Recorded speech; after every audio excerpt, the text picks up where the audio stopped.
Hey guys. Hey guys. Hi guys. Hi So- guys. Okay, I'm done.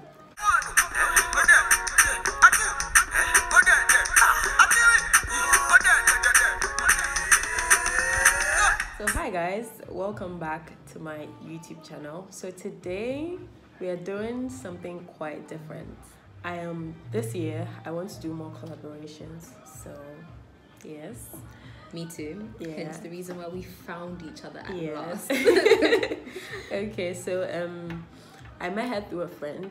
We have a mutual friend. We wanted to do something together because we realized that we were both YouTubers. And she's a YouTuber from the UK. Yeah, I'm a Ghanaian YouTuber. It's okay. She's a Ghanaian YouTuber. It's But better that way. But I was born and raised in the UK and I've moved to Ghana. And I've like started YouTube properly in Ghana, which makes me a Ghanaian YouTuber. Because I said so. Okay, we're gonna have part 1 and 2. So the part 1 is gonna be on my channel and the part 2 is gonna be on her channel. Yes. So you have to go over to her channel, go to her channel to go and watch the part 2. And you have to go and subscribe to her because the main aim is to support each other. That's why we're here. So Exactly. yes. So yeah, we have targets. Yes, we have targets we do. for the mid of this year. we So do. help We us get actually up do. there. So my name is Precioushanah, or Mami Hannah. She's Mami K. I'm Mami. Right. And Mami H doesn't sound as cool. So Mami Hannah, Mami K. So yeah, I moved to Ghana to do my masters, and I plan to stay here. And I love everything about Ghana. So my channel really is about the Londoner moving to Ghana and how everything is. But you guys, I need my Ghana fam, so subscribe to my channel. Come Yes, over, watch and enjoy. Come on. And enjoy the collaborations, because this is only the beginning. Yes, We have a there's lot gonna to be come. more to bore you without talking. Let's just get into the video. So today's video is gonna be faith talk. I'm so happy that we're talking about something like this. Me too, honestly. Because I mean, there has to be some inspiration somewhere. Yeah. So okay, so I'm gonna ask her first question. She's gonna answer, and I'm gonna answer too. How spiritual are you? Honestly, I would say I believe I am. I'm very spiritual. I know that took me a while to answer, but what I can really say is that since I moved to Ghana, I've become so much more spiritual. I've come so much more closer to God. And I feel like it's because in Ghana, many young people have that hunger, that thirst to get to know God. It's not like that in the UK. Actually, it's some way. I mean, in the UK, when I was in church, I have my youth groups. In my church that I grew up in, we have our youth based services and group and things like that. But I don't know. I feel like in Ghana, the hunger for God is more it's not fake. Friday I go to the club, and Saturday I go to the club, and Sunday I roll out of bed and then go to church. Okay. And just on Sunday I go to church. No, it's I'm in church. It's a fellowship. I'm really active. I'm growing in Christ. I'm listening to the word. I'm listening to the word and applying it. I'm reading the word and applying it. Do you understand what I mean? Yeah. So yeah, coming to Ghana, I've seen that, and it's kind of encouraged me to really get that kick and go in that direction. So yeah, what about you? Okay, so I know that a lot of people most of the times people judge me, especially because of my whole look with the makeup, the hair, God, the IG and all of that. People think that, oh, this girl. But I mean, if you are close to me, you know that I am one person that's very spiritual. I had very Christian rooted parents. My mom and my dad were Pentecostals. They were elders, deaconesses, so I mean, I had a very good relationship with God at a very young age. Yeah. I'm not the type of person. I'm the type of person that even if I don't go to church, I feel guilty. I'm not the type of person who miss church and then I'll feel like, oh, it's fine. It's okay. No, I can't miss church. Even if I'm on my last 5 CDs, I'm going to church. Right. And honestly, you cannot stop me. Right. And it's not just because I want to go to church because I feel guilty because I'm a Christian. No. I just feel like there's this peace you find when you go in the presence of the Lord. So I don't know how to explain this, but there's so many things I have experienced, like spiritually with God. Cause see, I'm one day I'm gonna get the courage and then the balls to share my story with you guys. Very interesting story. Yes, but in the meantime, I feel like whatever I am, whoever I am, and wherever I have reached in life is all by the grace of God. And I mean, Amen. there's nothing as like satisfying and peaceful. Like I mean, come on. I can see even how passionate you are about it. Like honestly, yeah, seriously. because to me, people always say like you don't need to go to church to you know like to be a good Christian or to have a relationship with God. Sometimes it's not the fact that you know we just need to dress up and go to church or and just be there and it's just like it's long. Like I'm not even thinking about that. Sometimes I actually think about it personally, emotionally, and then spiritually. Right. Sometimes I'm in very down in my spirit, down in my soul, and even just waking up, showering, finding a nice dress. Like since I remember it was actually when I broke up with my first boyfriend that I actually started going to church more and tried to push myself involved. Like you, I grew up in church, no doubt about it. I was very active in youth kind of things and performing arts. That was my thing. I was always dancing and all of that. But then, you know, as sometimes you kind of fall off and then you go back. And I was so down in my spirit that I found that sometimes just dressing up to go to my father's house, seeing good, familiar faces, saying hello, seeing other people that are probably going through worse things than you but still smiling. It's good. It's like sometimes just good for the soul. Like you can encourage one another. And when there's like so much positive energy in church, so much. And there's a saying in the Bible, so like when two or more are gathered, you know. Exactly. Okay, so our second question is, what do you do when you are going through challenges?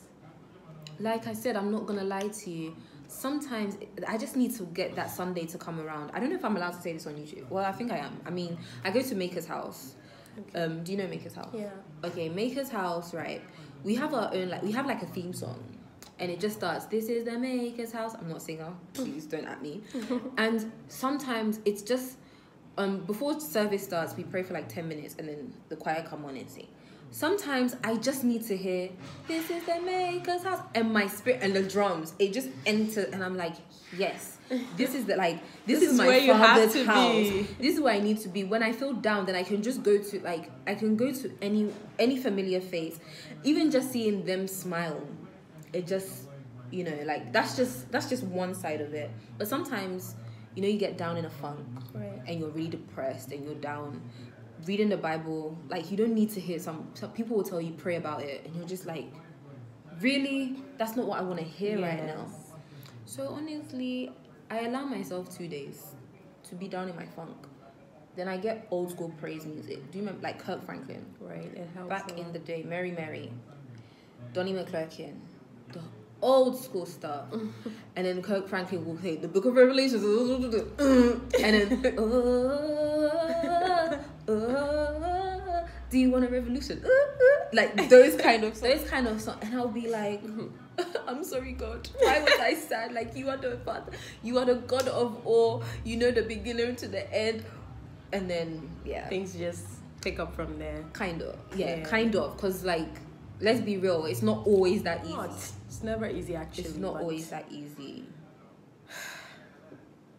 Yeah, it's not. I know, but as well, that's why sometimes it's good to go to church and have these relationships because you need that spiritual, those spiritual relationships with other people. You can't do you cannot be in this life on your own. Even hearing other people's testimonies just makes you feel okay, mine is on its way.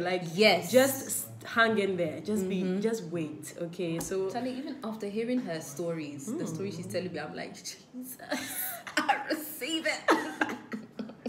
So yeah, that's pretty much it. She said it all, so let's just move to the next question. Next question, girl. Okay, you know what they say about African guys and love?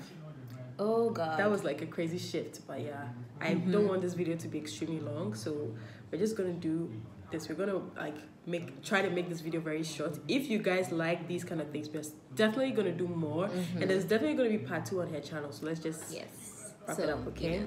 So the question was you know what they say about African guys and love? You know how they say black guys and African guys don't love.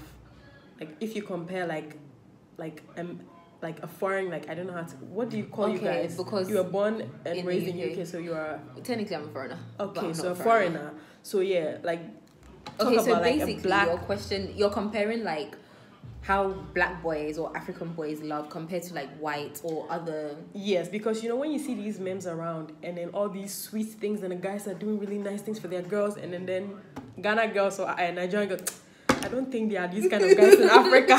You know. Okay. You know. So have you seen the meme where it's like the person's face is like, and then it says on top of it, when a black guy has the opportunity to cheat. It's very sarcastic because you know a black guy is not standing in the corner, like, of course, with the opportunity. Yeah. But okay, so like I said, I had my first boyfriend.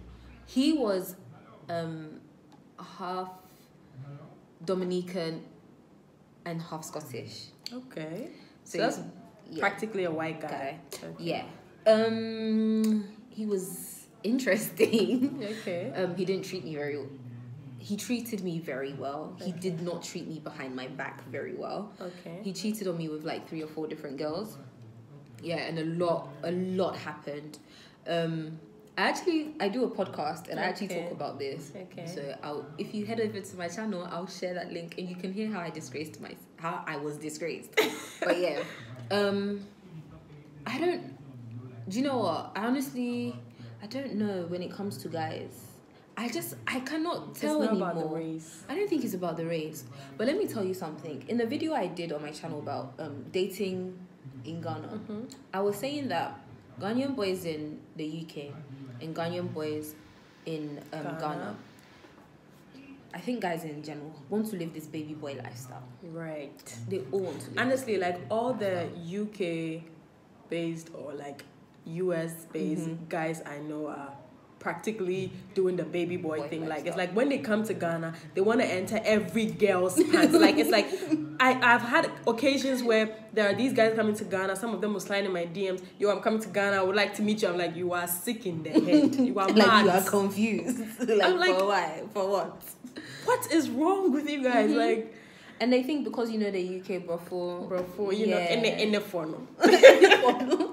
But okay, this is what the conclusion I've drawn is that even though these two kind of guys, they have this baby boy mentality, the ones in Ghana, I don't know, it's like they know that when they reach like 29, 30, that even though they're doing these nonsense things, they have to settle. They're going to settle. They know that they're going to have a wife. They're going to have kids. They need to make sure their kids go to the best schools. Like, they know these things. The way how us girls were so like, okay, I want to get married. I want to... Guys, they know. In Ghana, they know. Even if they have a girlfriend and they're even trying to move to you, they would know that they're going to marry the girlfriend. They just want to try you before they have to marry the girlfriend. But in the UK, forget it. You're kidding. No, I don't think guys are even thinking about that. I mean, for them, if they happen to get a girl pregnant, the kid can go to government school, you know. Okay. You pay some small child they don't think about those things. I don't think they think about those things. The reckless ones, that is, anyway. That's my subjective opinion. Don't at me. Okay, so I just think that at the end of the day, it doesn't really matter the race. Because I can sit here today and tell you that there's still good men out there. Oh, yeah. I always say this thing. I don't know if it was because I used to pray for the kind of guys that used to come in my life, especially like right after high school and all of that. I mean, high school, junior high, we were not dating. We were just teasing mates. It wasn't a relationship. Yes, teasing mates. Yes, I see. We were not in a relationship, but the real deal is after high school, because that's when like you're really you're really mature. You understand? Oh, so, for you after high school? Yeah, me, I would say during uni. Because even in high school, after high school, you're still not correct. Oh, if you know the guys I liked in high school, Charlie. When I see them now, I even ask myself, wait, are you mad? Are you seriously mad? So like, you can imagine in high school when you're writing, like even, I'm a hopeless romantic. I'll be writing on names in the book with the love hearts. I know, right? Like, God forgive me. Meanwhile, and now I just imagine if I was to have been with any of them now. Oh, Jesus is Lord. That's why you have to thank God for salvation. Oh, you don't understand. Nah. So for me, I would even say after uni or during after. But you didn't go to No, I uni, didn't go to did you? uni. I think it's even good for you. I feel like that was also part of it. That's gonna be another story. It's gonna be a story time because I get that question a lot, especially when people hear me talking and they're like, "But why didn't you go to uni?" I know. It's a story for another day. So yeah. She's the kind of friend that you would have needed in university, to be honest. Maybe if I was in uni, I would have also been that friend that would need another friend. Maybe. Okay, I feel like not going to uni helped me a lot because I was out of all the craziness and all that. I was just at home minding my business. And I was dealing with a lot. So I was like, yo, I'm not going to get there because if I mess up, my father's going to do this. If I do, like, I was just not in the space where I needed all the drama, all the boys. No. So, yeah, I think that's also really helped me. Trust me, it's not for everybody. Even me, I entered uni very late. I did, and I don't regret it at all because the stupidity that I did, even at 20, if I had entered there at 18, oh Lord. Shit. Because, like, let's be honest. Let me be honest as well. Insecurities. Of course. So that can be our next question. Yeah. As a girl, I feel like our insecurities lead us into dark places. Right. So, and there's this saying, like, don't let loneliness drive you into the arms of a wrong man. Yeah. That literally, I'm sorry to admit, that has been, like, a very bad thing that I had been through since, like, from 18. Okay, no. So after he cheated, I was, like, 20. From 20 to recently, 24.